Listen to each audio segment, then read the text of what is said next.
Very good morning. Welcome back. Eno yeganga muka akanyomero hot cup at 8.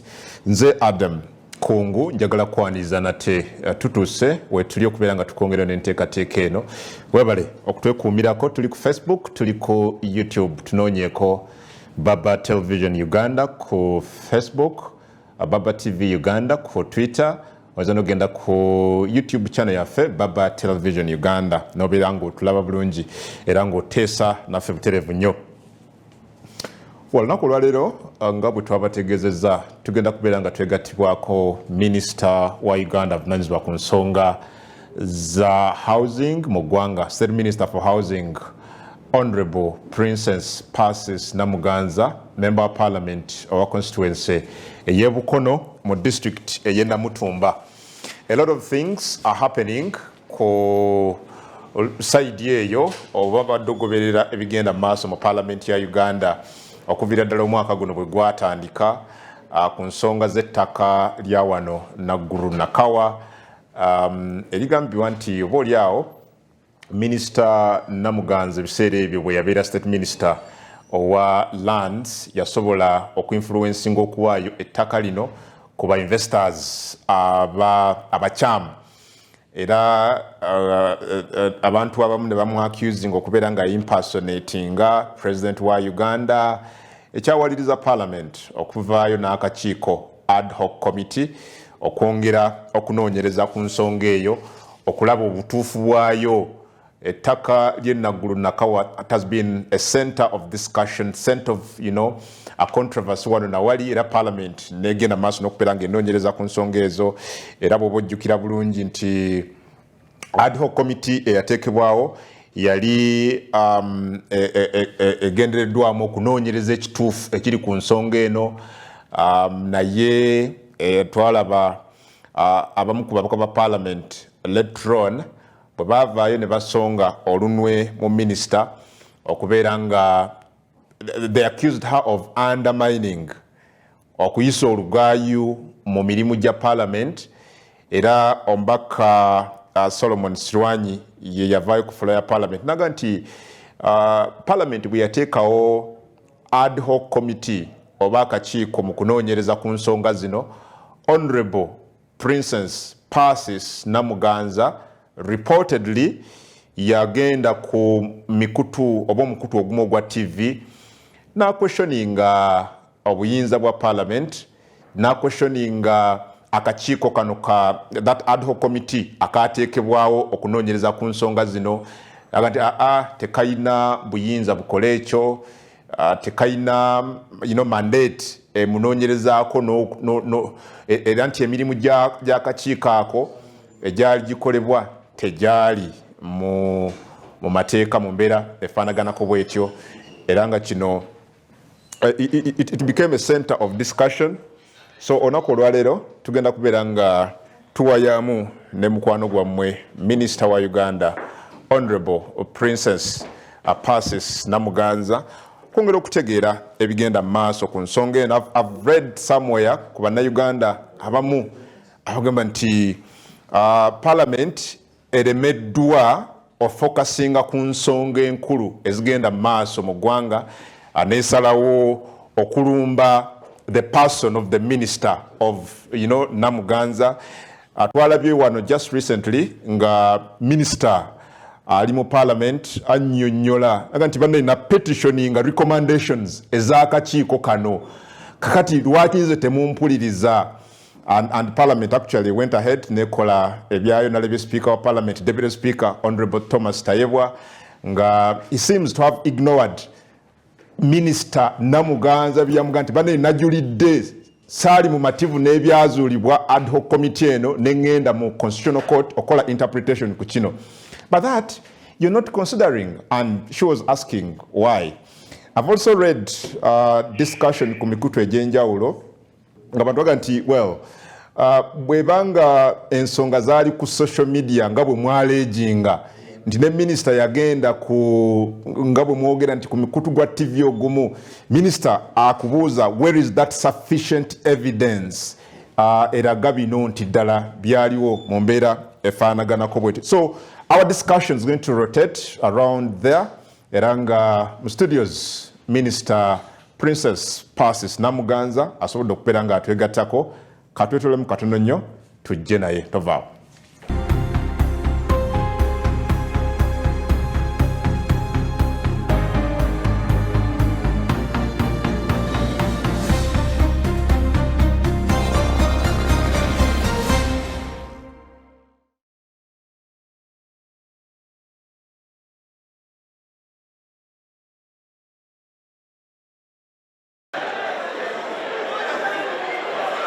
Ebizibu bya Persis Namuganza byatandika okakiiko ak'endawulo akateebwawo n'omukubiriza olukiiko olukulu olw'eggwanga okunoonyereza ku mivuyo egyerimbika ku itaka ery'enaggulu era ng'ono yeena ali omu ku abo abaanoonyerezebwaku wazira okuiddanga okwinonola ebintu ku ebyo bibeere tibituukaananga era ng'abandi ku bakungu ab'akakiiko kano baatuuka n'okuva mu mbeera.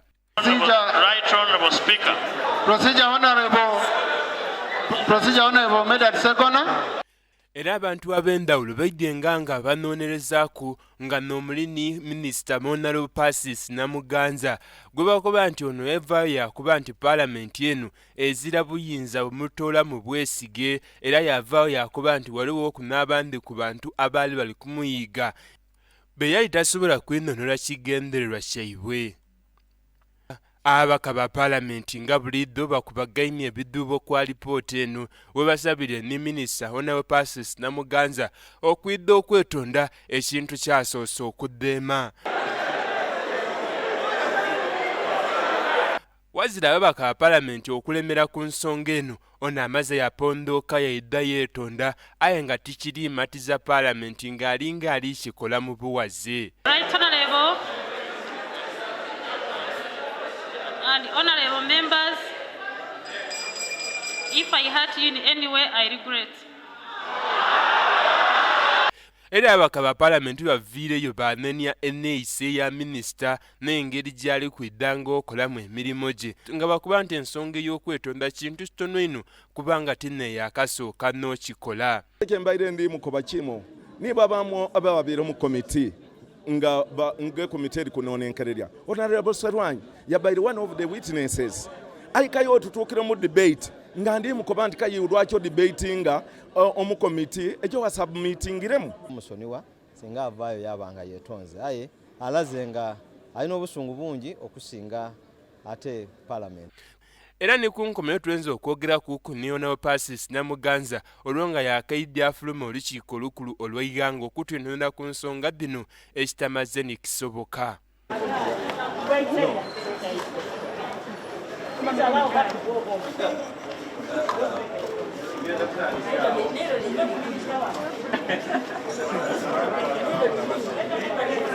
Ivan Kakoza nakusakira ewulire lino ku lwa Baba TV Amakonde.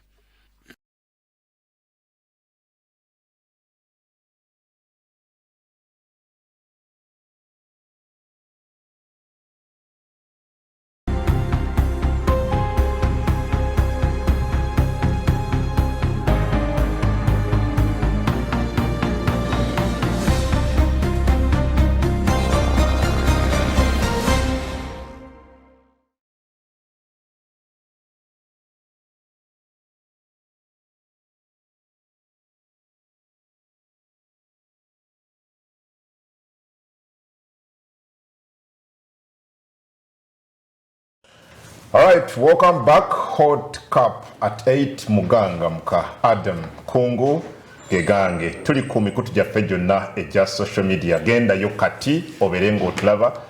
We are very humbled okuba ne Minister wa Uganda avunaanyizibwa ku nsonga za housing. Mukwano gwammwe Princess Persis Namuganza Amugaye Minister wa housing ate era member wa Parliament akiikira abantu ba Bukono County mu district ye Namutumba ali wano. She's here. Simon, before the minister greets the people, are you equally excited to have her just like me? Equally, because I know that it is a special privilege. Era ndohozi yalakuba amazenti y'abaana b'ekabali eno timwangu kusuna. We are grateful to have her. Ate ewaffe ssebo mu Mbejja.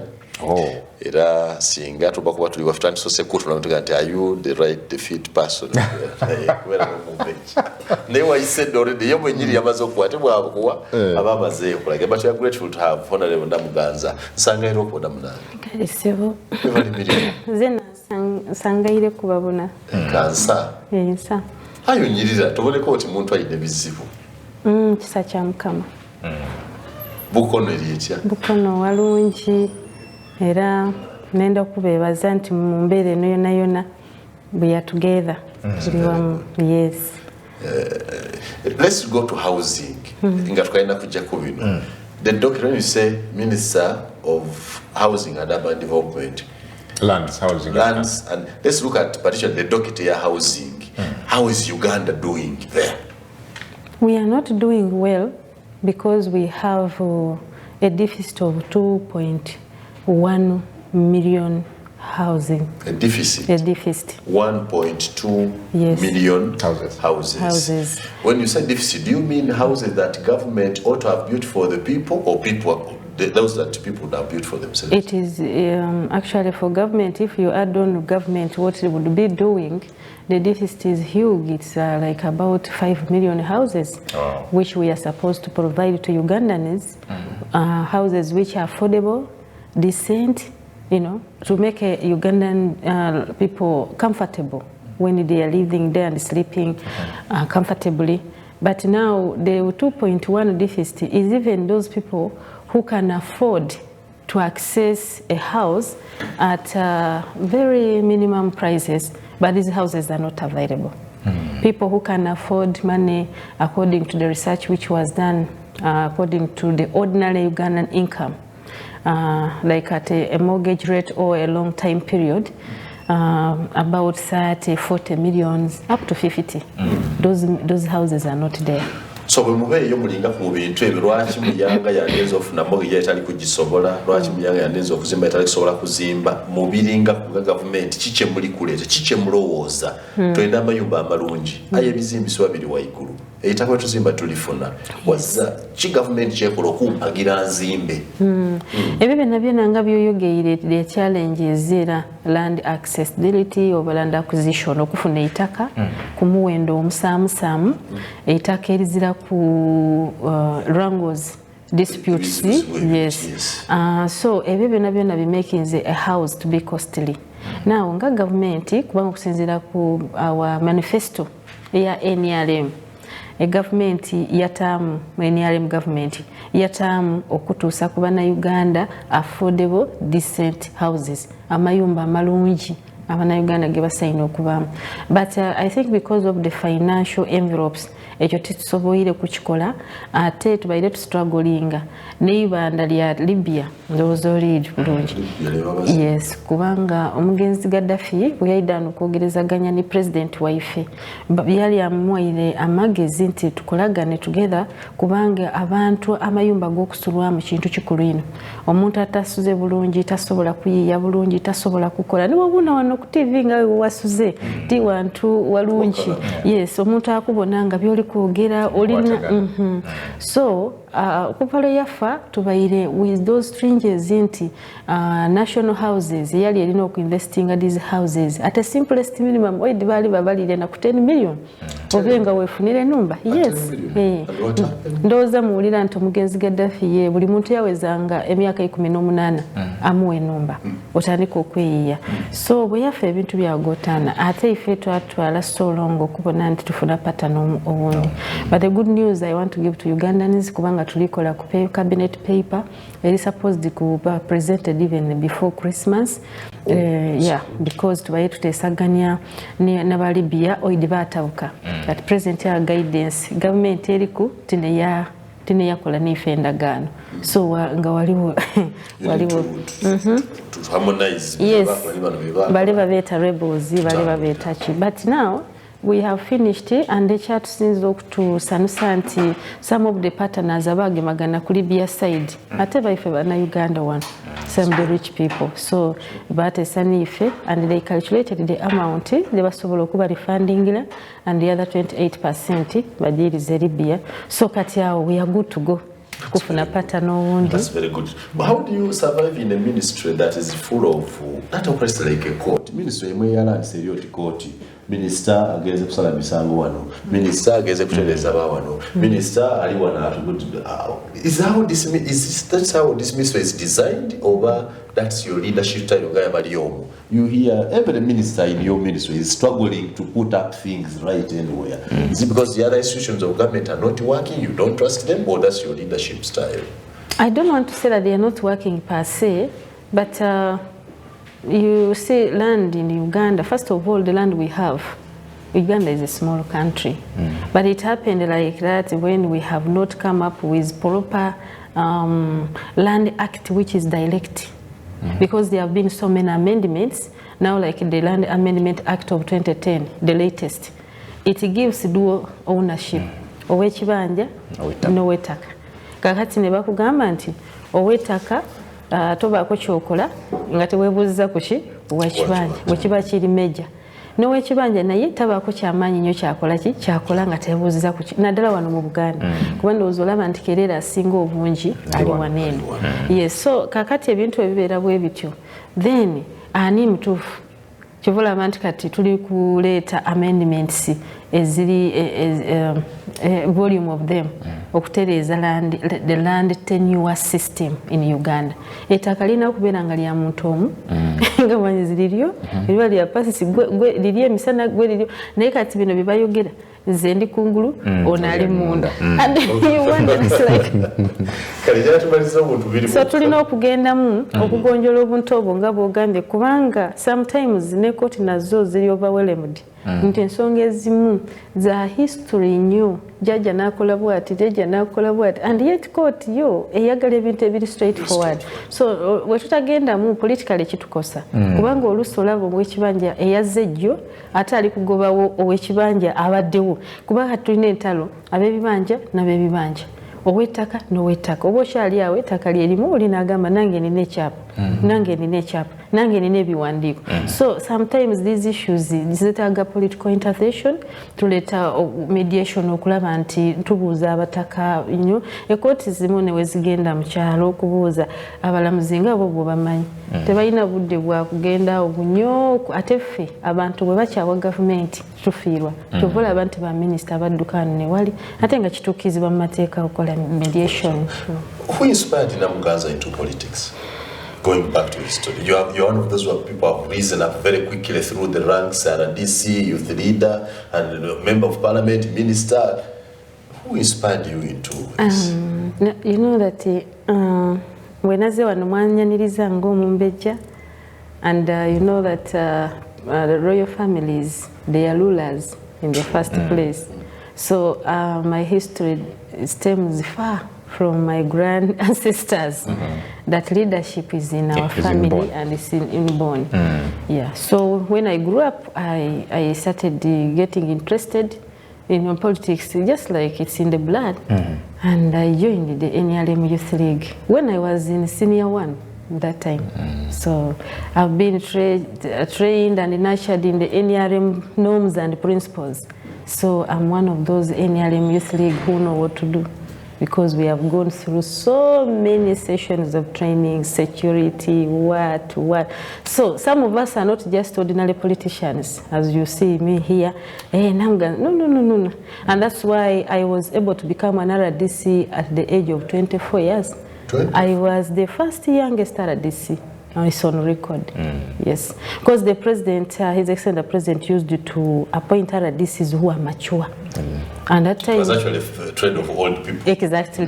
When I talked to him and said, but you should start mixing people. And he said, yeah, you were a good one to mix. Actually, when I used to be in the workshops of RDCs, they used to call me a secretary. These are the people of the hotel. Like, the secretary, this is your place when they see me. And I'm like, no, I'm a deputy RDC. Moreover, in a historical district. And he trusted me that when I go there, I will really do something. And indeed, Luwero is home. Even if I go home, when I go at night, I go day, it's home. Okay. Lastly, as we go out, how have you inspired others, you as Namuganza? Are you satisfied in Chobali Chakola Chirunji, area about Abandi, Mobosoga, or Uganda, Abanese to become leaders the way you are, especially the women, for example, the girl child? Are you satisfied you have done? Indeed, the role model duty? Indeed. Because me, I am a person who stands on my principles. I never go on the wrong side. No matter which pressure you mount on me, I am always sticking to the right side. And it's good, the younger people, to see someone who is principled. Excuse me. Because like at the youth league, I have been in the youth league, I've been in the youth politics. The youth are always changing positions. When someone comes and says, okay, I'm giving you 50,000, he goes there. Another comes to give 10, he will go there. Even less than what the other has given. He forgets and says, okay, the other is passed. He comes to the 10,000 for the 10,000. So for me, I am a principled young politician and who has inspired so many youth. I really feel good. If you come to my office and I'm saying this because I'm on Baba TV, which is viewed by millions of people, you will think, is this a land ministry or it's a youth what? It's a youth office. Oh, so many from different parts of the country. You know, whether Zombo, what, and whenever I move with my security team, one time we moved and went there, West Nile, and the welcome we got and people were like, hey, Persis, come home, princess. And my security team was wondering like, hey, how did these youth know you? Not just as people whom they saw, but in personal capacities. So I think I have inspired the youth. I stick on to the point. I am principled. I am incorruptible. I am not corrupt. Incorruptible, when people say you stole land in Naguru? Yeah, of course they can say whatever, that comes but next after the break. You can prove that, yes. Let's have a break. We'll be right back shortly after. All right, welcome back. Adam Kungu, Hot Cup at 8, ke kanyomero muganga muka. Honorable Princess Persis Namuganza mukwano gwa Minister of State for Housing gwetuyina enchayo nako olwaleero. She has dominated news, at least in the recent past. Ensonga ziringa ezashifitiza okuva ku ttaka ly'e Naggulu Nakawa kakati Parliament ababaka baagala ku musensaringa twamulayo mu Parliament ng'ayimiranga bannaye oba nina gwe nasobya. I am sorry, but that was not listened to by members of Parliament. Could they be having a hidden sinister motive against the minister? Could there be some individuals that are actually fighting personal wars against the minister? What exactly is happening mu nsonga eno? Minister waali yagala tubeere nga tutandikira obuterevu nnyo. Honorable, nga bwe twatandise programu eno, you seem not shaken. You look strong, despite what seems to be challenging times you are facing. What, determines this? What influences this kind of situation? Thank you, my brother Kungu. First of all, I'm strong because by the grace of God, I am a believer, and I know that all situations can happen, and but by God's grace, you sail through, especially when you are clean. Secondly, I'm so confident, and that is the truth, that I have never committed any crime. Any crime, all those wrongs they are talking about. And that is even what inspired me to go to courts of law. Because when you belong to a certain group, or a certain umbrella, or a certain family, your own family, and they don't listen to you, and they quote you badly, they see you in bad light. You go somewhere else where you can get audience, and that's why I went to courts of law. Okay, let's start from the genesis of the matter. There are allegations that you impersonated the president, called Takalye Naguru, and you ordered Ogabe Takalino ko wrong investors. Let's start it off from there. Basis origin ye Takalye Naguru tuliko tugenda ku Parliament. Yeah, I will not go deeper because I have a matter in court, a case in court. So, you know, I fear to breach the rule of sub judice, the sub judice rule. I don't want to defile it like some other people are doing, like in this case, the speaker, the deputy speaker, Thomas Tayeva. I informed them that we are in court in all these matters. And you said here in the beginning, he ignored didn't listen. And he defiled the constitution. Okay. And he settled. But what I can say on that is that that issue which they talk about in Naguru, the president is there. The president is not like he's away or he was there. It's still there. President was. Yeah, and you know, forgery is criminal, my brother. There is no way Namuganza can forge a presidential directive, and you don't go to the president. But he was Galanga minister. Yes, and I have seen so many committees of parliament going to interface with the president. You remember these COSASE committees on Bank of Uganda. There was one of trade, this one of Honorable Mpaka. There has been so many committees, and they have been going to interface with the president because what's all about Naguru land. And besides, I said of course I don't want to go deeper, but Naguru land, we have a government body, Uganda Land Commission, that's in charge of giving out what? Lands. And they process papers. However much you wanted as a minister, you cannot force them to process papers and give out land. No, you can't.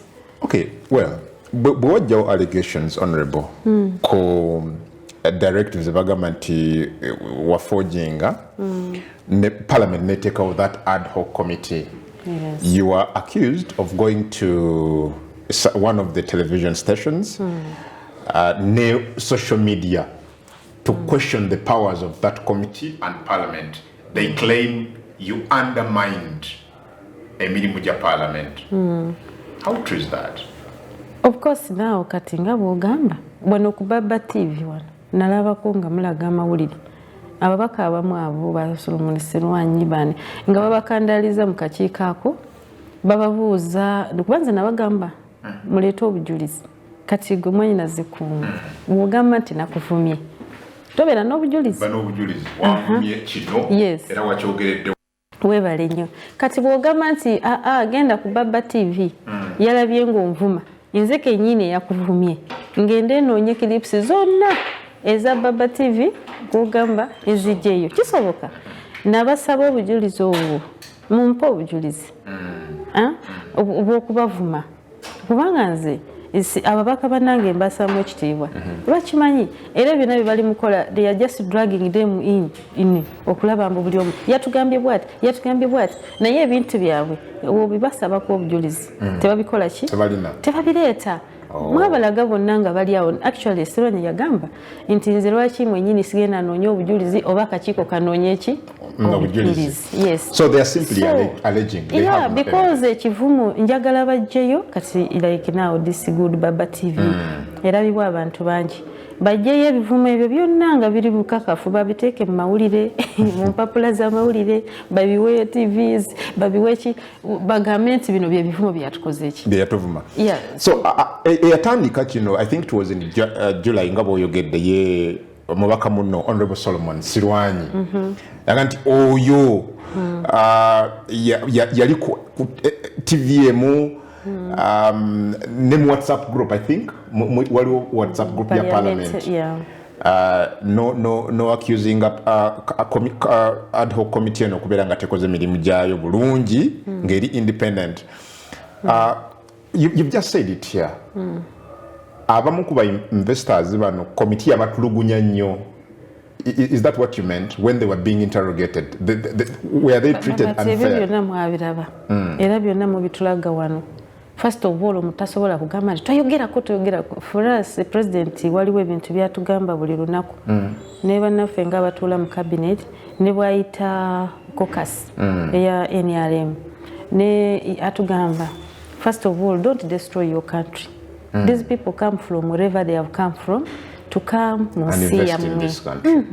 Now, in fact, like yatugamba, we muyogera ku bintu ng'eby'ettaka to investor avudde ebweru ettaka liri wano si katambaala si kiponto omuntu agenda kukisitula akole ki akitwale yatugamba nga bwe yali atugamba ku kintu ky'emmwanyi emmwanyi ze mugenze ne muvuma ono investor w'emmwanyi ne mugenda ku mawulire ne mumuvuma ne mumuteekawa yagamba emmwanyi ziri mu misiri gyammwe tanaba kujja mu misiri gyammwe n'anogamu ki emmwanyi zammwe bwe muba temukkirizaganye naye mukawayira akamu oba ki let's talk about it but don't insult.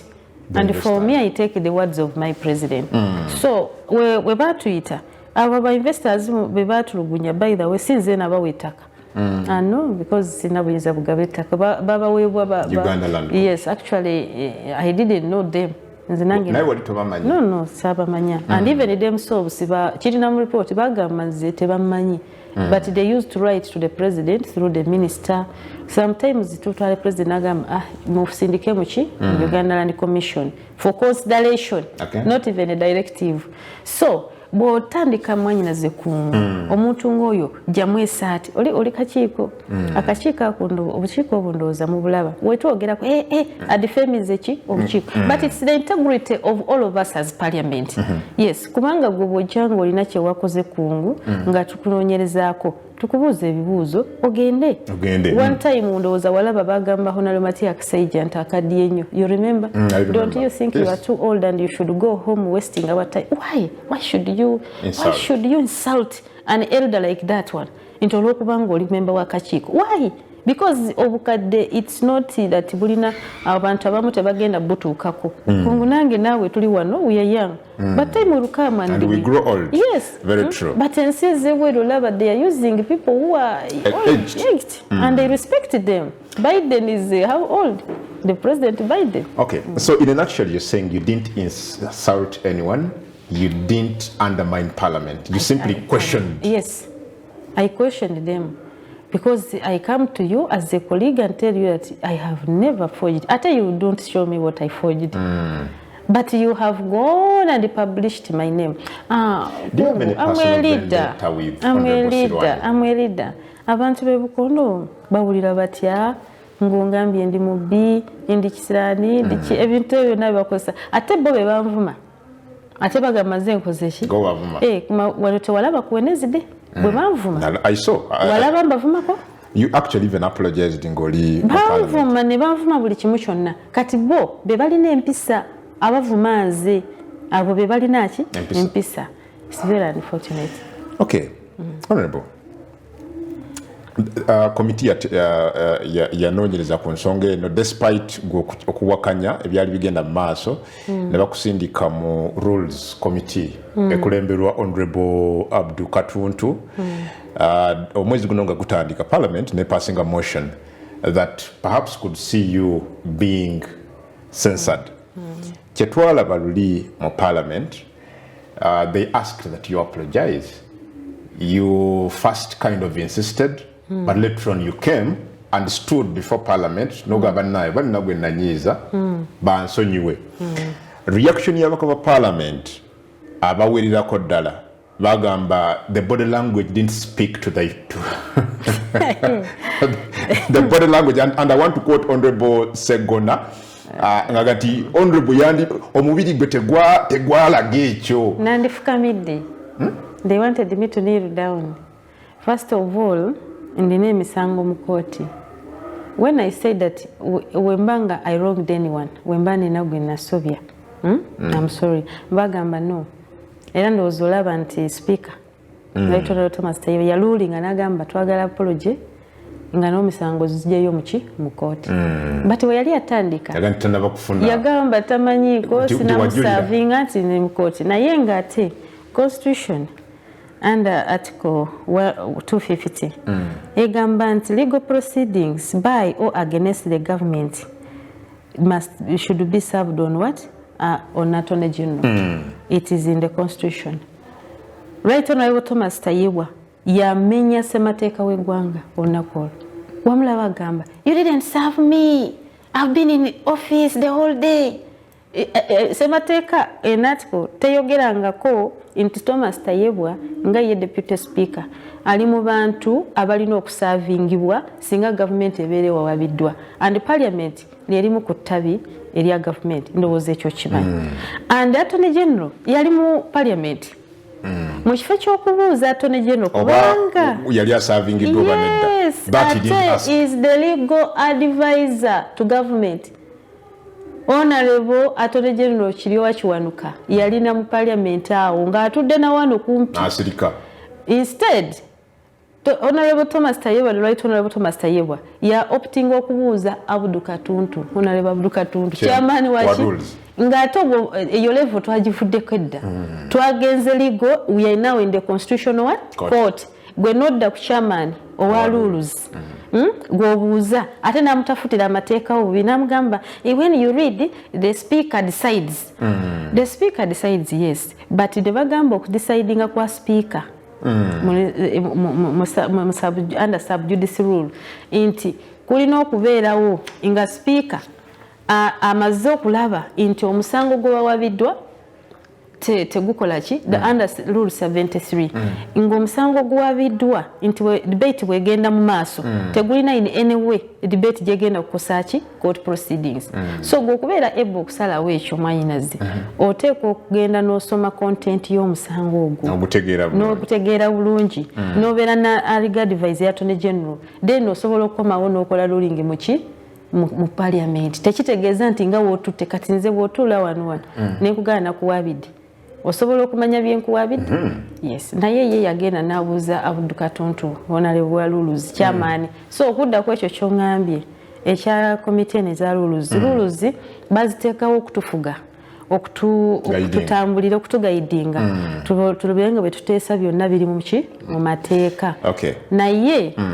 eno committee eriwo kati esaawa zino eya omukulu Abdul Katuntu eringa katira bakayita kanya ka mulyango is like it is a torture chamber committee ya rules torture committee yes honorable tugende mpola aganti okusinzira ku byetwakalaba not just ku nsonga yokka but ne ku cases endala bwotunulira committee ya rules discipline and privileges ekulemberwa honorable Abdul Katuntu eringa katiro yes kubanze mwenyini ngiseemu emirundi ebiri ate it's not objective isijja ku ate omanyi lwaki twawabidde Reverend Oneni ng'omuntu mu constitutional court kumenya ssemateeka bwe twali mu committee eyo twalina ensonga ze twawaayo nga zikontana nani ne ssemateeka neno rule 73 eyogera ku subjudice nti subject to sub rule 5 of this rule a member shall not refer to any particular matter which is what subjudice refer means that you don't even mention about it ate bwe bagireta ne bagamba nti the matter now will go to the speaker for the ruling tebagenda gwe twakumene tubagamba speaker yasazeewo ki do you know what they put in that report they saw us using this as a delaying tactic. Katelu a committee ekola kumateka. That's why I told them those wabira bwano the committee on rules they are breaking our own what rules. So nyagala okubulira mwanyinazi nti eyo rules ya Honorable Katuntu the way they are proceeding with matters nze ne wenvano ku TV ne bangamba nti bampise nze nsazeewo parliament eno ekisanja kyonna okugwako oba bampita mu komite y'emirundi 10 I will go okubasomesa nti bali kumenya amateeka gatufuga agatulungamya kati bavudde ku luluzi bali kutugumbula semateeka ki yennyini bino nno byoyogera biyinza okwongera okuleetera obuzibu kubanga yes emabegakawo nga bwe twogedde bagaba bigambo byewayogera wabyogerera ku TV ebirala ku social media against parliament not against parliament webe yagala ekitiibwa egoberera amateeka agatufuga parliament webe yagala ekitiibwa egoberesa amateeka akola ki atufuga essaawa eno mbadde mumbuuza nti bagenda mu maaso n'emikono ebyo byonna bimenya semateeka bimenya semateeka so omanyi osobola okulwanira semateeka omanyi lwaki abantu bagenda ne mu nsiko nga balwanira semateeka bwe tuba tulayira tukwata semateeka okwapolinga semateeka wa Uganda yes and we say we shall preserve protect defend and uphold the constitution at all times. So help me what? God.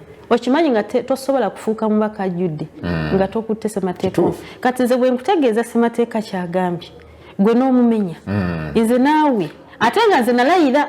Why are they acting blind? I don't know. Buli omu asobola okukyebuuza. Then n'okama tujja muyita mu rules. No, nalayira nze Persis Namuganza walaba wali nga ndayira ku parliament nti nja kulwanirira ki ssemateeka okumudefendinga okumuprotectinga at all times, and I said so help me God. So emirundi zompita mu bukiiko bwo is not the issue. The issue obukiiko bwennyini bw'oli kumpitira mu gwampita, are you following the rules? Are you following the constitution? Kubanga these rules we are got from the what? The constitution. Well, but they claim that they are trying to protect and preserve the dignity and image of parliament by breaking the constitution.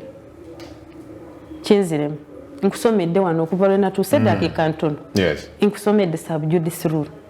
Nkusomedde ate ne nkugamba nti Attorney General is the chief advisor to government. To government on legal matters. Bamwebuzaako. By the way, ne waba taliimu mu house. They refer. I think you remember here when Right Honorable Kadaga used to chair Parliament, ne wajjawo issue eririgo. She would say that members, I refer to the Attorney General for legal what? Guidance. Waba taliimu. Agamba let the Attorney General come back with an opinion, then I will decide. That's what she used to do. That's what she used to do. Ngomumanyi. Because she's a lawyer and she was experienced. Right Honorable Skandifu twali bato. He used to say the same. Whatever this speaker one. Agamba nti mugende mu maaso n'ensonga eri mu kooti wamulabadde. So kati oyagala nze nange eyakwata ssemateeka mu kiti kyange bwe twali tulayira walabako nga baleeta gurupu y'MP oba baleeta komiti ya rules nti mwena mukwate ssemateeka wano. It's you and video, and that's what I'm doing, and I'm not scared about that. But this is scaring, and I'm wondering where you're getting the strength to remain this calm and strong. You seem to be fighting a lone battle. Oyagala kuhapoldinga ssemateeka, but the people you're dealing with, based on the explanation and what we have also witnessed in Parliament, they seem not to listen. No, I don't want you to take all the members of Parliament into this. Because Parliament, we are 529. Yes. And if you see, the people who spoke on that day, they are not even 20. You get it? Yes. Yes. The noise was too much, but they are not even what? 20. So what are the other members saying? I am in touch with so many members of Parliament. Really? Who are appreciating me for coming out strongly. You know what has happened? They're appreciating you for yes. what? Standing against? Standing against the intimidation that the parliamentary leadership has created in the House. That members are fear even to raise an issue which concerns them as people who came, as people's representatives. Batya. Oshiraba. Nesemateeka waba amenyebwa. Batya. Naye kati ne bangamba ffe twafunye era we are behind you. And ojja kukyewuunya nnyo. That what you are thinking about is not what's going to happen. There are so many members of Parliament who are with me. And that's not because in Nina Chamber, like these allegations, you see someone Naja into your bribing several members. How? Nina sente meka people who are starving. Amayumba gaba kuba empewo yabakuba kibuyaga tebalina kyakulya sirina na nembanga nina zembribing Parliament ate tewali bujulizi parliamentary naye omuntu aligamba bwatyo is intimidating almost everybody. Exactly. And you have braved that intimidation. I cannot, because inze nalondebwa abantu bebukono okubakiikirira. Now tosobola kuleeta ekintu n'okinsibako n'ogamba nti ojja kuwonoona erinnya lyange n'entunula. I have to defend my rights. I have to defend the people of Bukono, their image, abantu mukukiikirira muki Parliament. So this apology gy'ogamba, first of all, Segona said it was cosmetic. Ndi mu kooti and obeera ng'oli mu kooti kirina kye tuyita please ziringa ssatu. You plead guilty, not guilty, or the other is non-contender or not contest. Pleading guilty kitegeeza omusango gukoze ki okusenza. Kati nze gw'ogamba nti naforginga presidential directive n'ebintu ebingi ndi mu kooti kakati ate oyagala nze neetondi I plead guilty. Do you know what that means on a criminal offense? Kubanga walaba ne Right Honorable Speaker yagamba plead and also remove the cases from court. But ogambye tomanyiko. Yakugambye. You know, so that alone is embarrassing. So in the government, I'm embarrassing the parliament. Themselves, they are the ones who are embarrassing the what? Parliament. Exactly. Kati gwe mu lutuulo olumu omuntu naga nti tumusavinze wadde nga ssemateeka tamugamba ate n'agamba bijje emisango teyagamba emisango zikole ki zijjeeyo weetondi era oteeke bulungi okwetondako. It's unfortunate kubanga ate ffe tubaddeko nze I'm lucky and I was in the parliament. Despite our disagreements with Right Honorable Kadaga, it was on a different matter, and we have so far made the defenses. Wow. So you're saying that you're standing on Baba TV, yes, to give credit to Honorable Kadaga, that at least what we are better than. In leadership, you can, in presiding over parliament, you cannot compare, of course. Really? No, you can't. That's a fact. Do you miss her? We had our Do you miss her I don't want you to ask. Do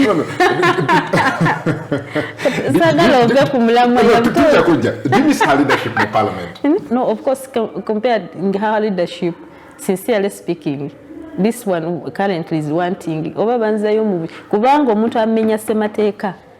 Omuntu amenya semateeka. Are you getting it? Oyagala mukolere ki? Omuntu amenya semateeka. Nze ne bwe bananzizayo n'enkya nja kugenda mbasomere engeri gye bamenya iki semateeka. Banze nkugambye nalayira okudifendinga. No. Banga n'okuyingira mu parliament ng'omubaka nga sisoose kulayira kukuumaani semateeka. So nze sifaayo oba nsigala omu oba ngenda mu bululuzi komiti emirundi 10 ngende mbasomese. They are breaking the rules. Did you say you have a backup of majority of the MPs? I am not saying that majority. I have told you many of them. They are also disgusted by the leadership of them. Of parliament.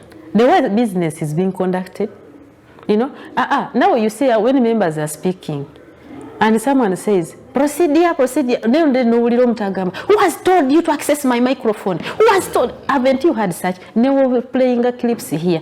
No, but the other is a honorable member of parliament who came to speak for the people. You as a person. Some information. The other day, I was talking to one of the senior legislators in parliament here. I'll not say the name because tanzikiriza ava mambuke yaliko mu parliament ndoze yomunana neyomwenda eye10 teyadda but yakomyeyo mwene eye11. Yes. And he was telling me, man, kyenasanze mu parliament siche nasuubira alafu kyetwasigaliza kati kusirika busirisi. And you seem to concur with what? It's good that you know and you see. You know our sessions, they are live on UBC because that is our TV anyway of the nation. They are live. And namwe mugenda ne muzikwata. So anyway, omuntu atanjagala ate nga simala akontya. Kugambye. Oli wekka. Siwo kwata. So for you meet them. Series. Certain things must be spoken about. Yes. You alone. Yes. Omanyi mu society muteekwa okubamu omuntu wadde omu. Kati nze oba oyagala bamenyenga semateeka nga ntunula. Nze sisobola. Kubanga nze nalayira ngazi. Kyobula abantu bakwata emundu ne bayingira ensiko. Bakumenyani? Semateeka. Yes. Watusomera ku bino history y'obasemogerere bani. I have always had the statements that kola namenya semateeka bani ne bagenda mu nsiko. So n'eddembe ly'abantu okutyobola. You get it? Yes. So bw'ogamba nti minga nze Namuganza ng'olina eddembe okutyobola eddembe lyange onvume nga bw'oyagala onkole ki ate ogambe nti nze nkuvumye naye omubaka n'ayimirira ku floor parliament n'agamba nti ono asindise message etuvoola ku cabinet platform. Are you a member of a cabinet platform? Ng'olimboka wa parliament? Yes. Are you a member of a cabinet platform? Can you prove that? Are you getting it? A parliament nga really insensible. Can it tolerate that? Era singa kati nze Namuganza singa ndi mululuzi. Genda mululuzi committee. You know, that luluzi committee egoberere rules ezitufuga egobere ne semateeka akola ki atufuga. Okay. Ate beere neutral. tugenda mukumbula mukatono honorable, but bwetukomawo the other day wali mu parliament and you made some statements that have since gone viral regarding your husband and marriage of some of the leaders of parliament. Bwetukomawo awo wetandikira ali ku Baba TV katunye ku mazi katono zije tandikira tova back ganga muka ye program kanyomero kano ka hot cup at 8 Adam Kongo gegange mukwano gwa honorable minister Princess Persis Namuganza, member of parliament wa Bukono and minister of state for housing gwetulina ye yasanze okutufiriza yakadde yetuwaye mu nsonga nga bwezulira bangi mbalaba wano mugoberera. In fact, Honorable Moses Grace Balieko akutumida agambye ko ali agoberera. Then waliwo one honorable agambye nti as you're going to that topic, make it very clear for the public to know that honorable is very right in all aspects, but she is paying for the sins of her husband when he nullified marriage of some big person in parliament. I don't want us to go there now, but just tell us about what you said in parliament the other day. Yes. You said you intend to move a motion in parliament about the marriage of the Speaker of Parliament, that you said it was fraudulent. What did you mean? My brother, okay, before we go there, I want to seal off the issues of Parliament. The Parliament should know that Article 119 of the Constitution talks about the Attorney General, and that the Attorney General shall be the principal legal advisor of government. You know?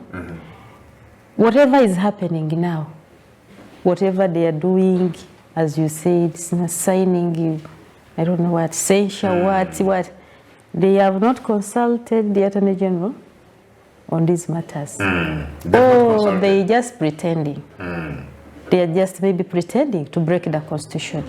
But as far as I'm concerned, I have matters in the court against the Parliament, the recommendations of the report, and the Reverend Honorable name as a person, simply for breaking our rules and breaking the Constitution. The prayers, I cannot go into details. So the Attorney General is not just a person who is just there. You know, because this Article 119 says that there shall be an Attorney General who shall be a cabinet minister appointed by the President with the approval of Parliament. And his role is that he's the principal legal advisor of the what? Of the government. So it's when you see lawmakers breaking the law, that is, you know, I've always said on this show, and still, if you permit me, I'll give you that information. I've been on this show, and I said one of the biggest problems we have in this country is that we always set standards. And we go against those standards ourselves. I've seen it in different sectors, and I'm surprised that it's now going by what you're saying. It's now happening in Parliament too. It's very unfortunate. Lawmakers to break the law, then we will respect it. And it's not just simple like that. It puts us in a certain position as a country. Yes. You know, last time where you have already had statements in a say, batugumbula semateka, batuga semateka. Now this case, bas abakola fefa abakola mateka venyini semateka fe tuli kumutugumbula, bebali kumutugumbula. Could there be a personal vendetta between yourself and a number of these members of Parliament, Honorable Sirwanyi, Honorable Yona Musinguzi, Honorable John Okot, Honorable, you know, Dan Atijike, Gilbertulanya, and all these others? By the way, you've talked about Honorable Sirwanyi so much, I think for our benefit of the people of Busoga, njogere mu Luganda bawulire. Koba mu Lusoga. Nkobe mu Lusoga. Entalo dona debatayire kunze. Bulido litandikibwa Basoga. Nga abantu bona ezira muntu asobola kujja wale yayemerera mbono yavumye speaker ni wairenga zira na budulizi. Abasoga bavayo bakola ki bakikola. ekyo kyonka kituswaziza ng'abasoga wabona nga abasoga bona aho bona MPs in fact ido wabaireyo party simanyi abakyala nabo ina abasoga MPs abebusoga nga nabali wale bali kuchina wino okulaga nti so bali kuchina nabo abali kuvumana ki ekyo kitwalanga busoga kiswaza nyo busoga swaza wabona wano bali bakunonereza ku this one the manager of the airline the Uganda airline bamutulaki but labakulembeze betolo nga mulina ba ministers they stood with ne kingdom bavayo bakoba ati this is an attack control kubanga muli kwendo tugezaako tukoba nti nga ifa abatolo titusomesa abana baifa tubasomesa era ne degrees badifuna. You're wondering why that is not happening? Yes. Why? Atenga, it was a matter concerning. And instead they are the ones leading in fighting their own. In fighting their own. Does that make you feel? I feel bad because I come from a region which doesn't treasure their own. So do you have any issues with Honorable Sirwani as a person? Which issue now? Okay, do you think he has some issues with you? Do you think he has a personal vendetta? But which person? Because this is a person I found in the Parliament, but then I know that he comes from Busoga. You get it? So for me, which aim yena bandi bayire nti obanze mulwanisa yeah, is someone gwena tulamusaganya tukolaki ezira nti oba kino. There has not been an interaction at a personal level. No.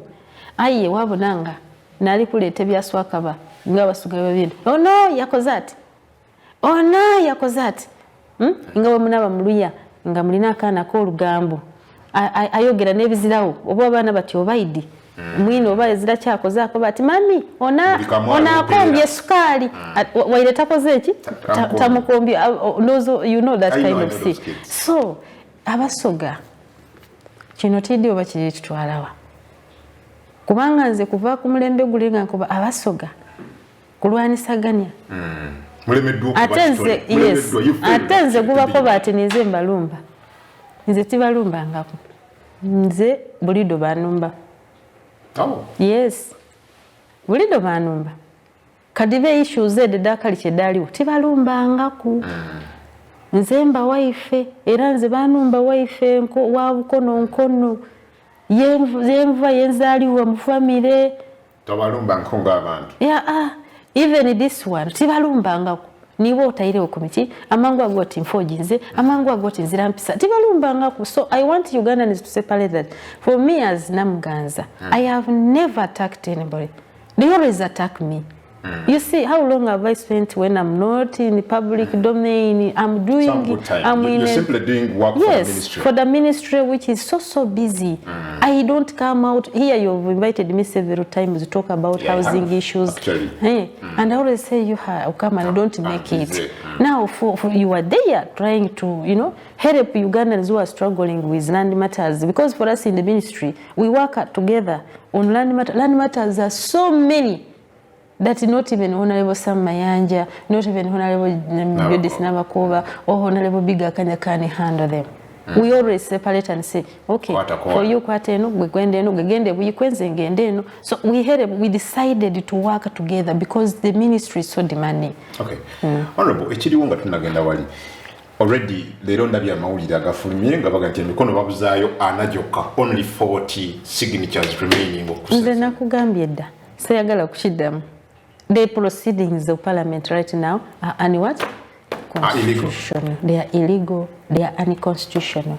Lawmakers are breaking their own laws which they make, and that is worrying. So they will not succeed. That is worrying. Until we are in the constitutional court, I've told you. I know that. See, wage mateka, bajita a court ya semateka. If they signing to lave who are those who are defiling the constitution, we shall get their signatures. Yeah, this is not matters of joking around. No, these are matters of the law. And the law is very clear. And the law is clear. My brother. That's why I'm not wanting to go into deeper, because that is for my lawyers to argue it out when we are in court. So for us, let them sign. to see those the lawmakers who saw using the constitution, and they have been duped and blindfolded to break the what? The law. And when it reaches the law breaking, the issue of breaking the law, the constitution in this case, I have told you that it's not about a group. That's why we came as members of parliament elect. Naye buli omu yalayira yekka tewalaba nga batufuula group nga bagamba nti kati mwena mukwate constitution eno oba eri ku meeza mulayire. No, we took oath as individuals. So there is a time where, and I don't scare them because this is a law, it's a matter of law. There is a time when each of them will answer for their what? Signature. Yes, there will be that time when they will have to answer for that individually. That's why I told you that, you know why we took Honorable Reverend One as an individual. Ngomuntu. He will come to court and explain where he gets the powers to break what? The law. So that is it. So whatever is going there or wherever. Okay, so before even going back to the other issue, Waluwano, Ashraf Kajidi, again, Honorable seem to be in the know of what is happening in Parliament. I also observe that Parliament has turned into a scarecrow of a sort. What does she think about it? Ashraf Kadi. Again, Parliament. But he has said it. but he says you seem to be in the know. He agrees with what you're saying, but Naya observing in Parliament, you're scarecrow kangabana. Parliament, is that how you describe the current Parliament? And of course, I explained to you that, members of Parliament are working under intimidation and timid, you know. No, they cannot express themselves freely. And me, when I see someone telling members of Parliament, yes, she abused us, she insulted us. If you get each of those members of Parliament and you ask them how I insulted them, many of them, majority of them will not be able to tell you. No, because me, I get along with them. WhatsApp group ya Parliament, no wandiika ebintu. Ebyo bye mbagamba baleete. Bye balemedde okuleka. Yes. Kubanga abo babaka ba Parliament be bali kugambako. Bali ku group eyo. And that's why I said that gwe walaba nabayogera. They are not even 30. They are not even 20. Are you getting? And we are 500 and over. 529.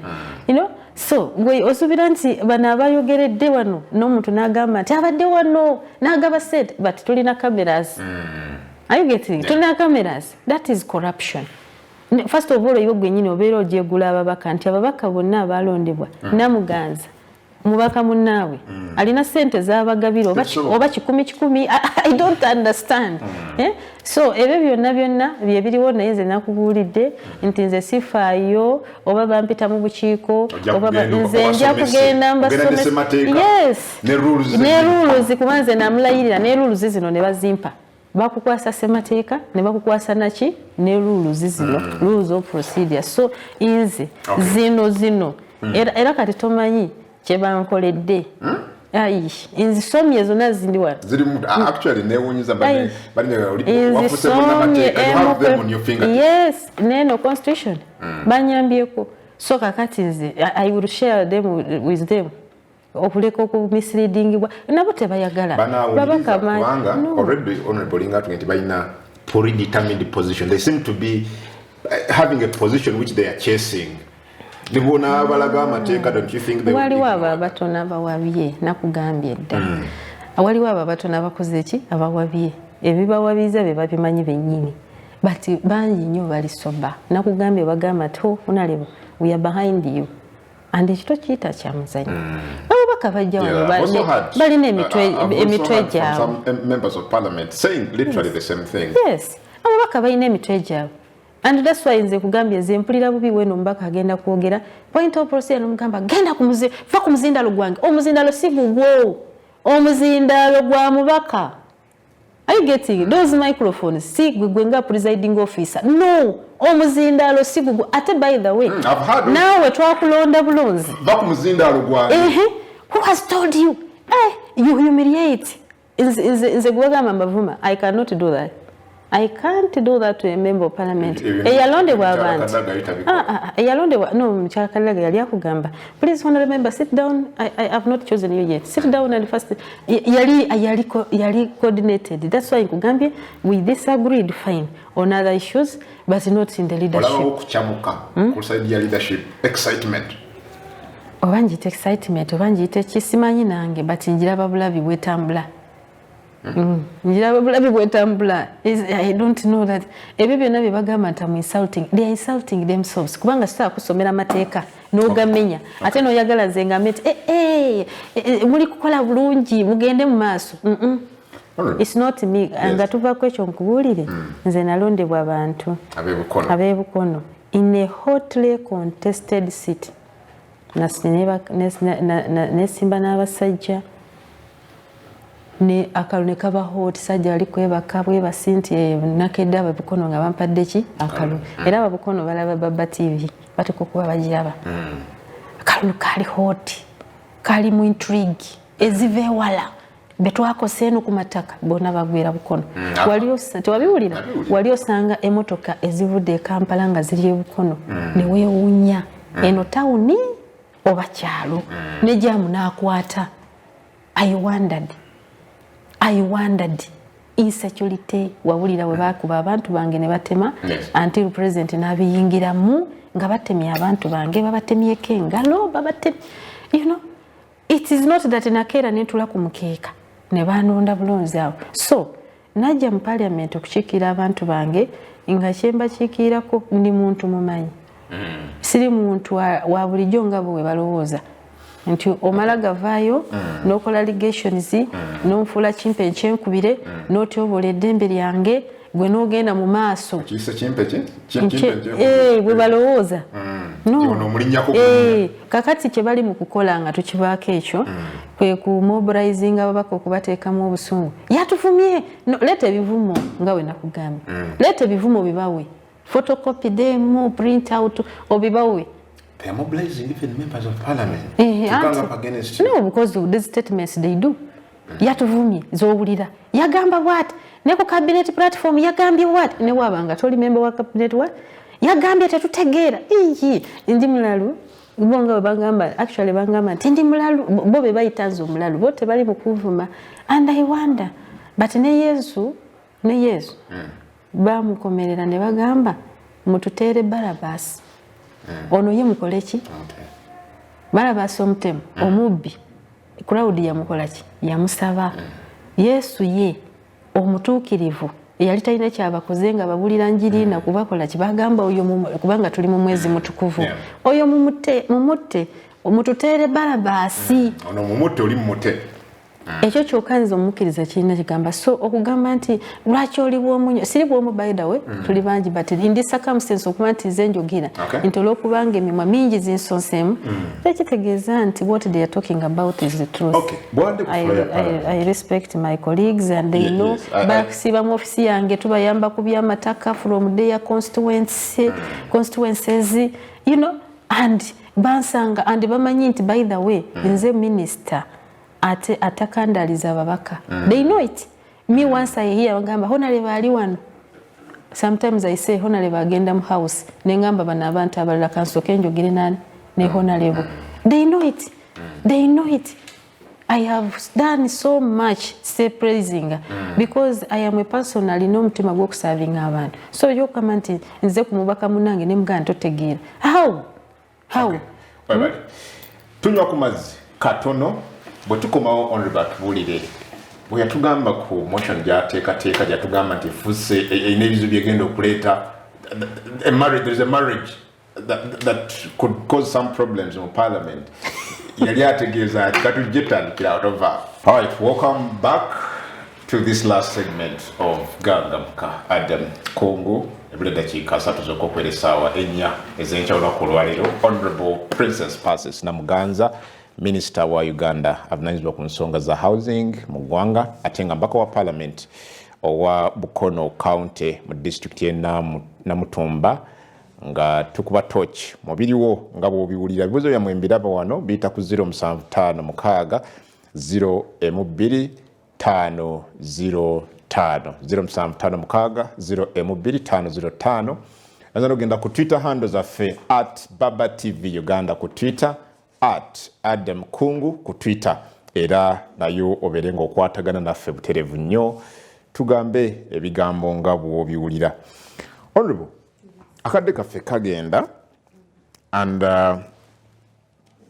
I need to know in details what you meant bwe wagamba nti oteekateeka okumuvinga motion ku bufumbo bwa speaker wa parliament.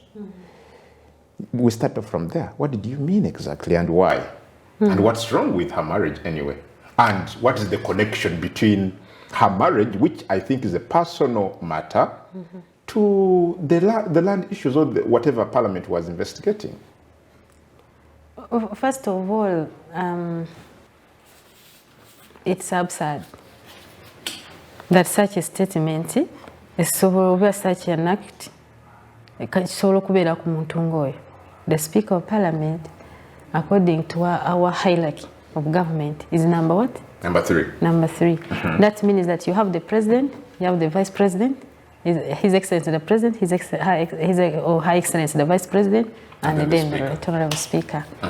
Now, when I said I'm bringing a motion, nakitegeeza. Really? Yes. You meant it? Yeah, I meant it. Kubanga ebintu bino bibadde ngambe ntya nga twabisirikira. Okusinziira ku kya happeninga. Naye nga bwe twali tukisiikira nga waliwo olutalo olw'omunda baluyita lw'omunda Abannayuganda. There has been an ongoing. Yes, lwe batanamanya. So sometime back ndowooza walaba akafaananyi ku social media nga Right Honorable Anita nga yambadde Western culture wear. We call them esuuka eza Western. N'akafaananyi ne Honorable Magogo Moses nga bakakasuka ku social media nga bagamba nti ababiri baali beyanjudde nga bakoze obufumbo cultural marriage, a cultural function in Bukedea in her country home.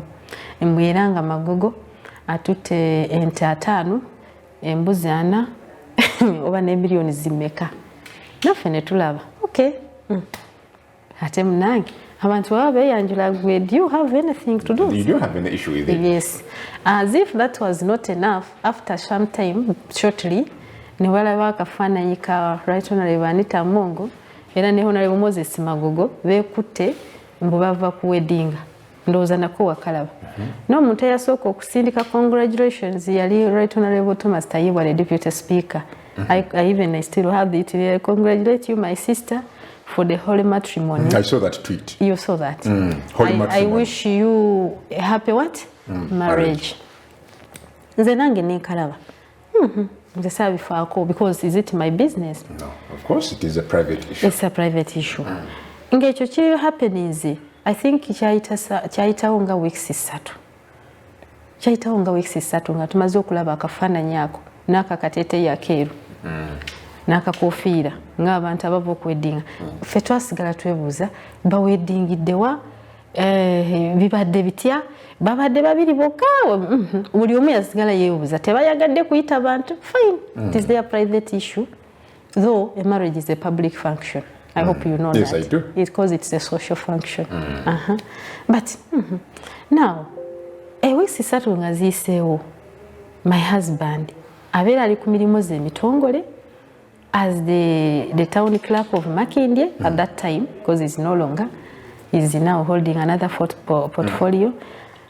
Ate ye registrar wa marriages in that gazetted area.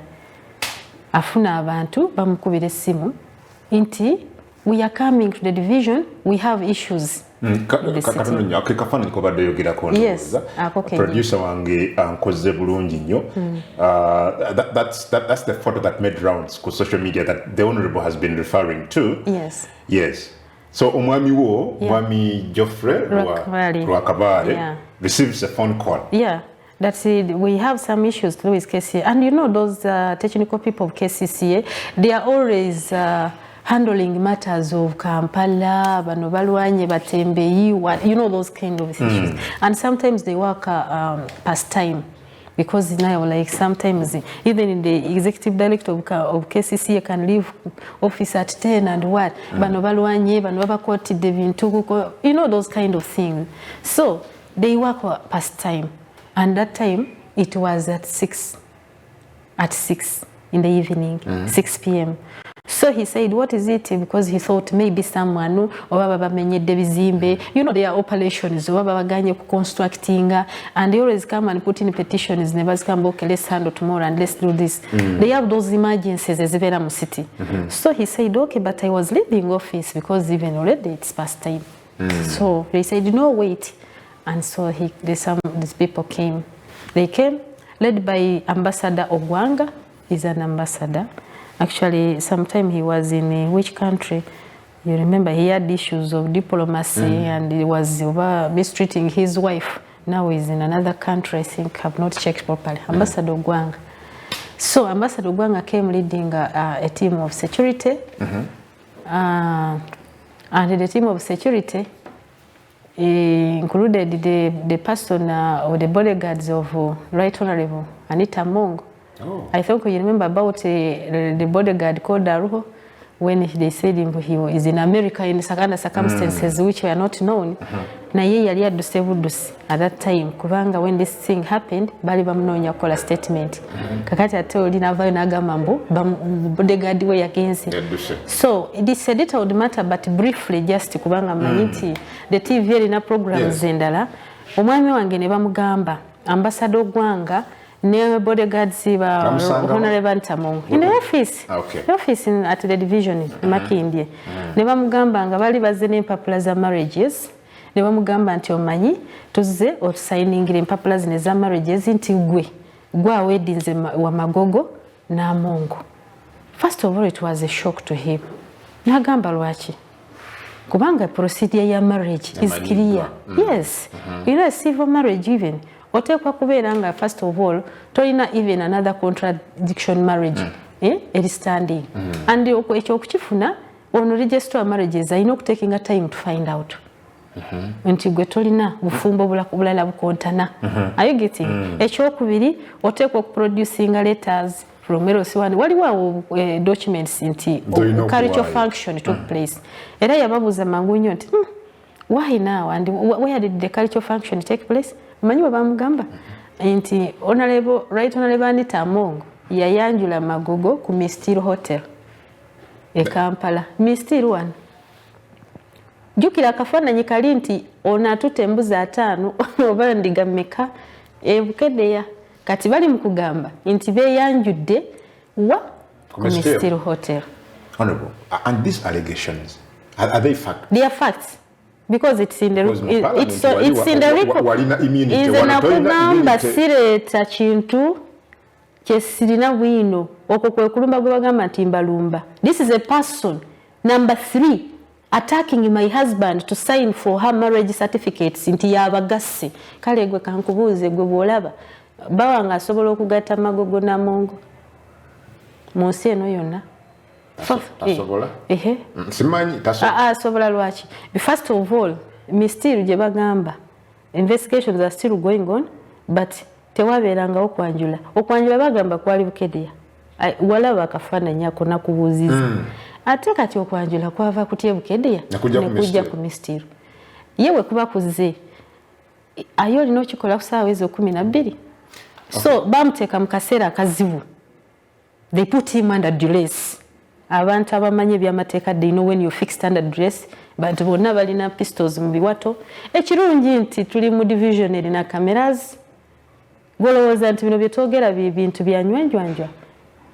Yes. So they can be proved. Yes. So as a person, ayagala okwetaasa because even that day so kusaawa ye 12 abasajja bamusazeeko bagesayininga. Yes, it was a Monday. I was in cabinet. And that day we stayed in cabinet for a long time. To have when it was coming to 8. Yes. Never mugamba signing. Katina signing. Kubanga ng'omuntu omumanyi omukugu. When you are put under duress, bagamba any situation kiringa ababbi bwe bakuyingira ne bakugamba tuwe sente zonna n'essimu tuwe na buli kyonna kyokola ki obawa otaasa obulamu kubanga you know people have been kidnapped here. You remember the person of Case Clinic how he was kidnapped, that accountant, and he was killed ne batamanya na ngeri gye yagibwamu office. You remember that? Yes, I remember. So yabawa yabasayiningira ne bamugamba genda mu system kubanga these days you know we do things online. Asindike nti awedinze Magogo Namongo asindikemwa ku URSB and tebasobola kumuleka okujjako nga bamakinze sure nti amaze okukamandinga gundi eyekuzeki egenze and he sent n'agenda mu book, the registrar book marriages ebeera ku divisions. It's a big book. Nawe ng'omunamawulire osobola ogendayo n'ogiraba olabe page yayo kyesoma. So n'abikula that page n'aregistaringamu abamusayiningiranga best man musirikale we amusayiningiranga metroni musirikale we and ebyo byonna ebyo biri musibo basenga bani now ne bagamba kiwedde kuba omanyi bamugamba nti Honorable Anita Mongo right honorable is so big, is a VIP in this country, which is true, who does not need to appear. She's a VIP in this country. She's number 3. Did they lie? Yeah, they didn't. But you see, so big that she's a VIP that she doesn't need to appear before either a magistrate or a town clerk or any civil servant or banadini bachitafe mukatonda okuwedinga asobola kubeera ewaka empapula ze ne bakola ki ne bazisayininga. So she's a VIP, you know. So your husband signs? Yeah. He sends even that to URSB? Yes. Then? Yes. So after that, thanks to those who made the law, they give certain situations. Yes. That under such circumstances. Yes, you are supposed to rescind this marriage, citing reasons in these hours. And the reason is if they are clear, such marriages are what? It's cancelled. So he cited, these people have not appeared before me. They have not taken an oath. They have not given me time to find out whether there is another contradicting marriage. But most importantly, the couple purporting to wed has not appeared before me. Do you see, even these people who go out, they are trying to forge their way out. They want, maybe those countries, they say, you must be married.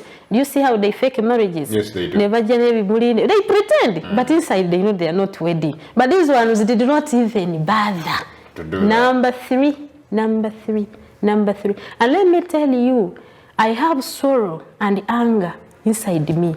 Because, my brother, there are so many people in this country, officers who are allowed to administer civil what? Marriages. From Bukedea, from Uyende, where Honorable Magogo comes from, Mbale, Honorable Anita Mongo sleeps here under Central Division, there is a town clerk. The High Court is just a stone away from her home. Why? My family. Why? Why my family? Of all people. For all people to do such a fraudulent act. Even if it's you. First of all, I didn't believe it until I went and saw the records and did. Why? Did she know that this was your husband? Of course. Me and my husband have appeared with him in public function. We wedded at All Saints Cathedral, Nakasero. And the person who wedded us is now a bishop of Kumi Diocese, Bishop Michael. I can see that. I don't put on a fake chiwanyi. I wedded my husband when I was young. I did all of my studies at campus when I was wedded in church. Who is this number 3 who gets my family and involves them? If it was a serious country, she wouldn't be speaker right now. She wouldn't. Who? Do you know why we had to petition the president as head of state? Even himself, when we told him at first, he couldn't believe it. No, Honorable, we are following what you're saying. So, your husband, Mr. Geoffrey Rwakabare, chooses to rescind this, what you're calling a fraudulent marriage? Yes. Citing all those reasons? Yes. And then after? Of course, URSB had to cancel the marriages. So the marriage was cancelled? It was cancelled, but you see that it's fraud. Okay, can you wed in absentia? You can't. So now, since she's clean, invite her here at Baba TV. now with her so-called husband, because the husband is legally defined. You don't just kwepatisa ku bantu nti ono bba wange. No. Even when you do that, there is the acts of ratification. Someone hears the statement and does not contradict, maybe, and such. But a husband is legally what? Defined. Oshiraba. Mwayite wano bombi, ne mabawe, ne so-called bawe. Obabuuze nti, ani yabagatta? Rings ze mwambala. Ani yabakola ki? Yabagatta. Era mwagattira wa? Era sawa mmeka.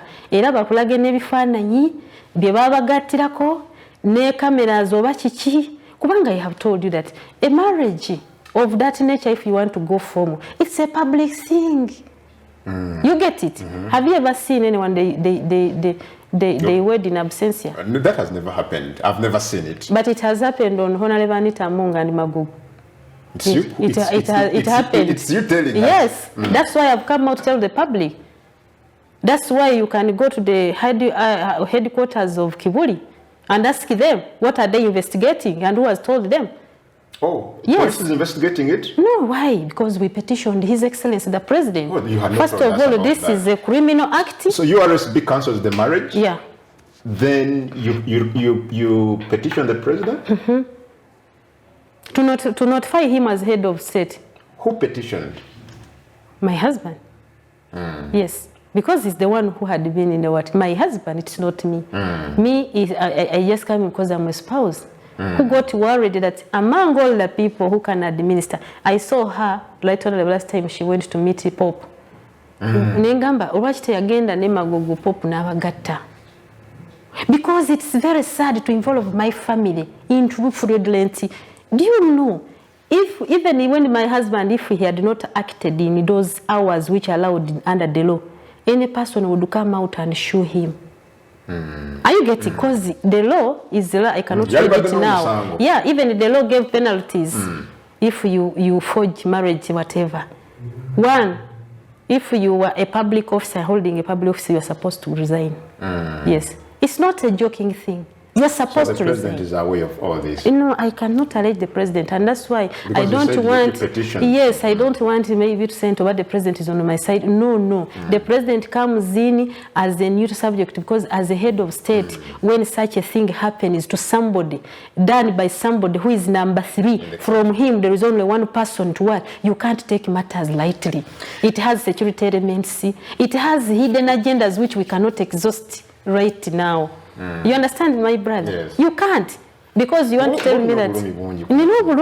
And that's what I want the country to know, what I'm going through.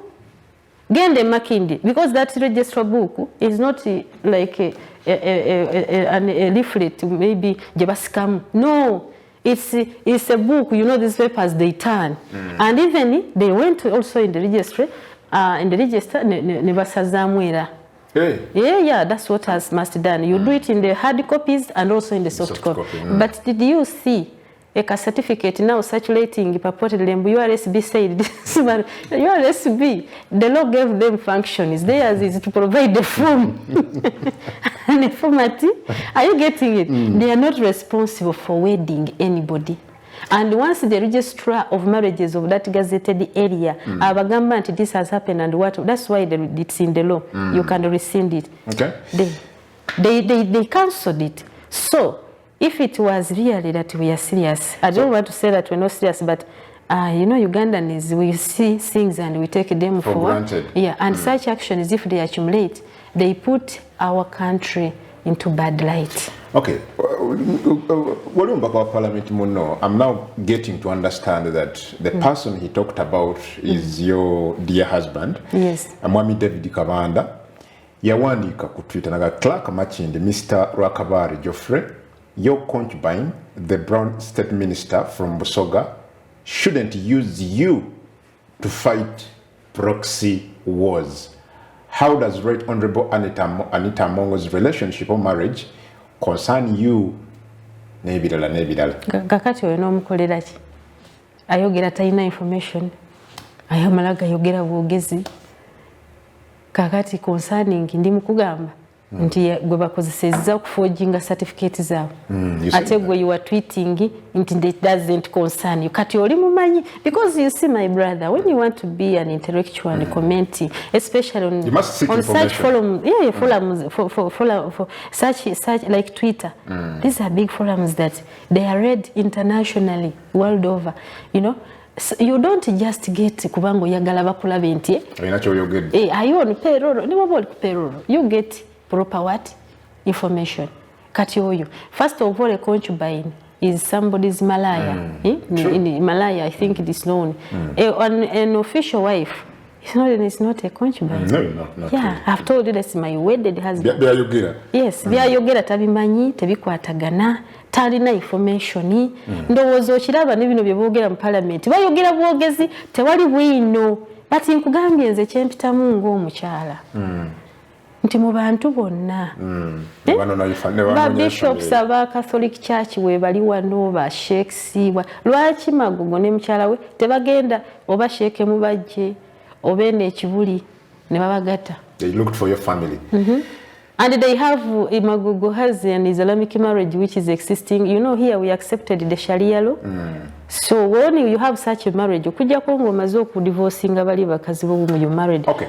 do you think the issues you have in parliament are partly connected to this because at some point you told us to waliwo yagamba omwami wonti ngenda kulaga ku mukyala weno mu parliament yeah ati now kungu ebibaddewo bingi sisobola nakubyogera wano even ku TV nembimala and bingi and that's why I have told you that these matters are not just light like that they have security what yeah because when you make people sign for you I told you that bayite yeah babuuza ani yabagatta era yabagattira wa how I wish I could get them why not naye honorable are you paying for your husband's act of nullifying yeah that indeed you can exactly see kubanze nkugambye I've never forged any presidential directive ne president akimanyi I've never nebino byokumpendulira bako ova kusomawo kabanda kyakugambye kubanga yaba wendudde kunvuma na kukola ali mukugamba yes sure simanyi what is abusing somebody on a story okay. He doesn't know. He doesn't have information. Iyo mwe yakola bubinyo. Bino byonna ebizu byoli mu No. I tell you what did he do? I have told you how it came about. I know. Yes, someone calls you and says we are coming to meet you. Ng'abantu abakola mu kibuga. You don't know how those offices work. Sometimes osanga obutaasa bw'abatembeyi bani things they do operations. So he didn't know that such a responsible person, but I told you ng'omuntu omukugu. Yeah, you know. He had to save his life and he knew that I would come out and do this. Because what if he had not signed?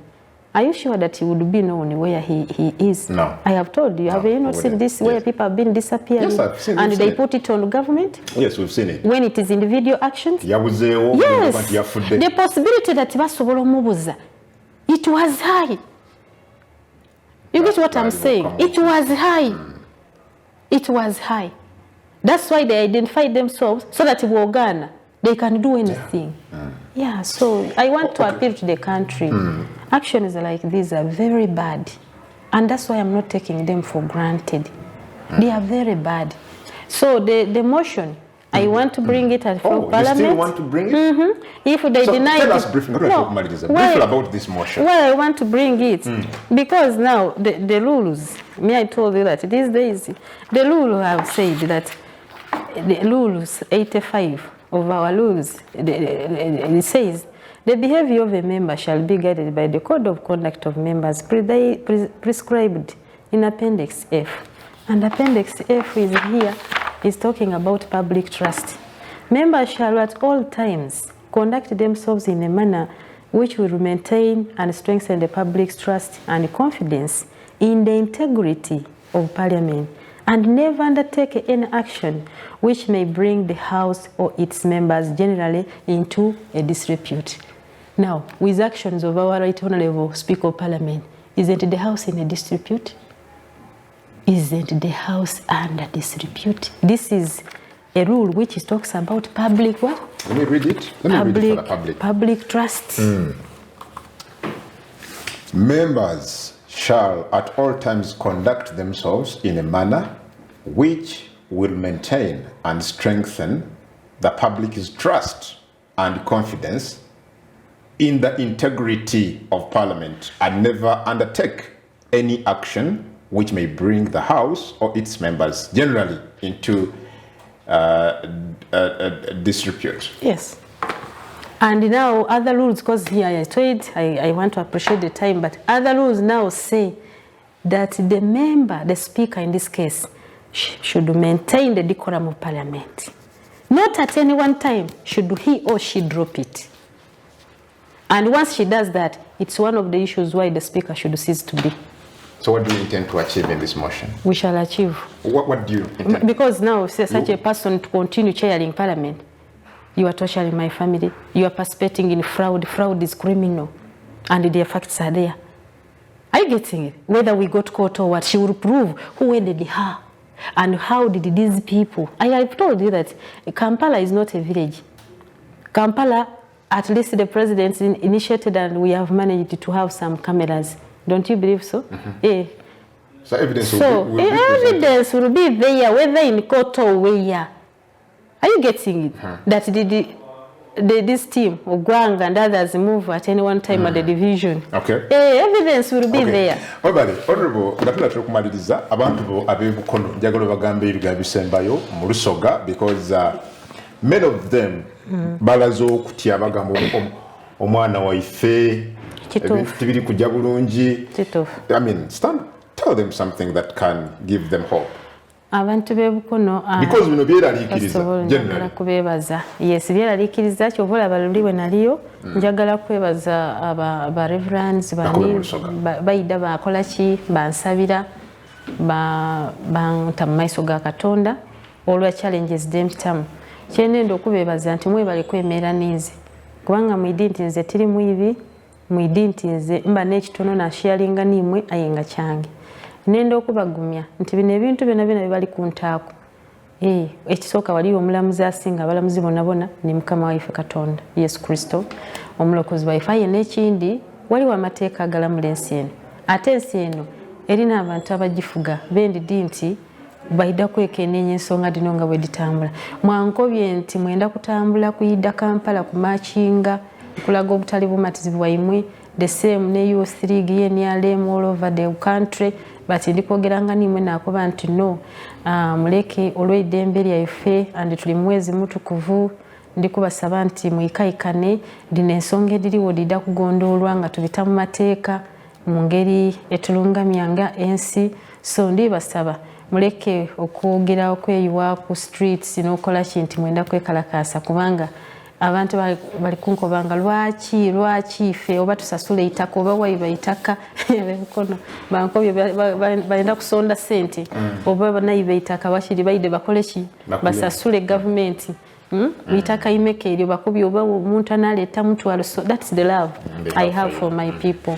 So I know nti eno issue babisisa bubi abazeyi bange abandi waliwo n'omuzeyi wange bankobeera owundi one of our elders yazirike ngali ulire ebintu ebyo nimusabirawo ne ntayirewo abantu omwidandaba but bidakuwa but nebaza bana Uganda abemereire nize nebaze ni ale mu youth league mwebale kwemera nize kubanga mu your sister you know I've been part of you we have handled so many things ayenga tikolanga ku company and that one you know it. I want to thank them so much. Nenda kwebaza Baba TV for an opportunity kubanga I don't take it for granted. Okay. Yes, and for making it able for me to come and explain these things because nali saze osirikenga but to make me be myself and I come and explain to the nation. I want to appreciate your brother Honorable my brother. Yes, I really greetings. I want to thank you so much and thank you for putting this TV in place so that we can air out our views. Thank you so much. Kale, Honorable Princess Persis Namuganza, Minister wa Housing, Atenga, Member of Parliament, Webukono. Mama, to answer your time. Thank you. kale tunaddamu nga tuzeemu njagala tukome wano tutandike enkya ku makya ku saa 12 Adam Kungu, Sir Simon Miyanga Lutaya ne tiimu yonna